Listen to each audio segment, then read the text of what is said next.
नमस्कार दोस्तों, मैं डॉक्टर हेमेंद्र कुमार अग्रवाल, नारायण हॉस्पिटल जयपुर से हड्डी रोग विशेषज्ञ। आज हम जो बात करेंगे वो टॉपिक है कि तलवे में दर्द क्यों होता है, उसके क्या कारण है, क्या लक्षण है और क्या उपचार है जिससे हम उसको ठीक कर सकते हैं। तो शुरुआत करते हैं कि उसके लक्षणों से किस में होता है।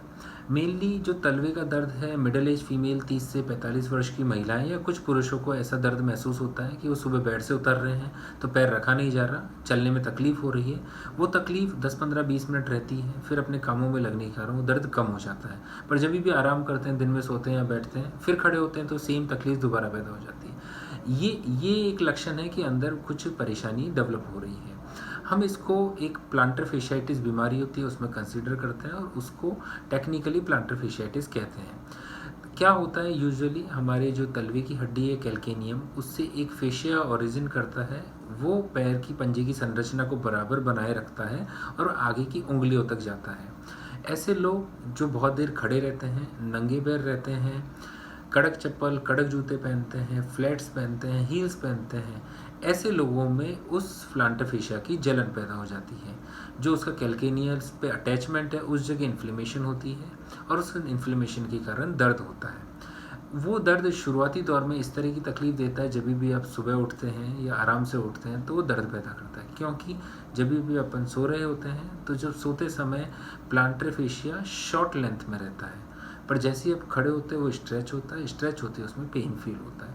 तो technically planter fasciitis plantar fascia की इन्फ्लेमेशन के कारण होता है।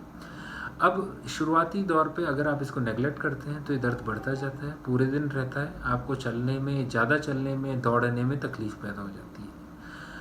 अब इसका क्या उपचार है? सबसे पहले घरेलू उपचार कि आपको क्या करना है।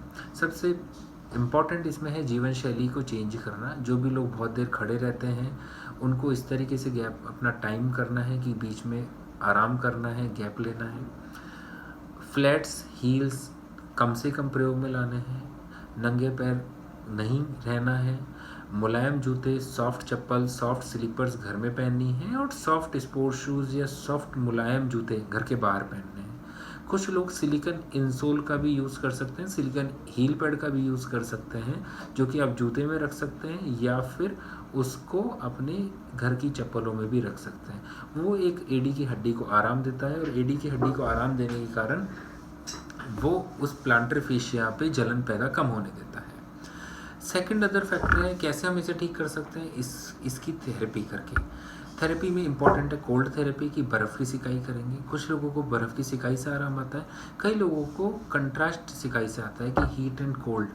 आप एक बर्तन में गर्म पानी रखेंगे, एक बर्तन में ठंडा पानी रखेंगे और अल्टरनेट वे पे 1-1 मिनट अल्टरनेट करके 10 से 15 मिनट सिकाई करेंगे।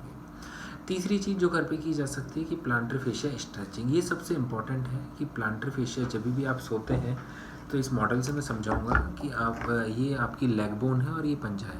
जब आप सोते हैं तो अपना पैर इस तरीके से रहता है, इस पोजीशन में जो प्लांटर फेशिया है वो शॉर्ट लेंथ में रहता है और वो उसको आराम मिल रहा होता है। पर जैसे ही आप खड़े होंगे, खड़े होते ही पंजा स्ट्रेच होगा, प्लांटर फेशिया को स्ट्रेचिंग मिलेगी, स्ट्रेच होते ही उसमें पेन होगा।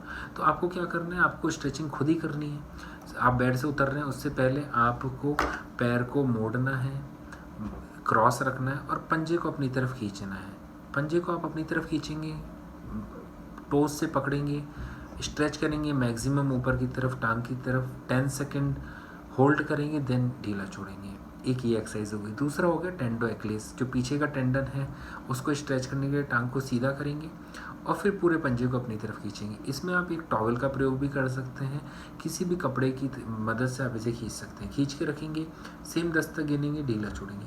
ये दो एक्सरसाइज 10 से 15 रिपीटेशन सुबह बेड से उतरने से पहले, दोपहर में और शाम में करेंगे। ये ट्रीटमेंट लोगों को फ़ायदा करता है और ओवर द काउंटर आप कोई भी पेन किलर शॉर्ट ड्यूरेशन के लिए ले सकते हैं।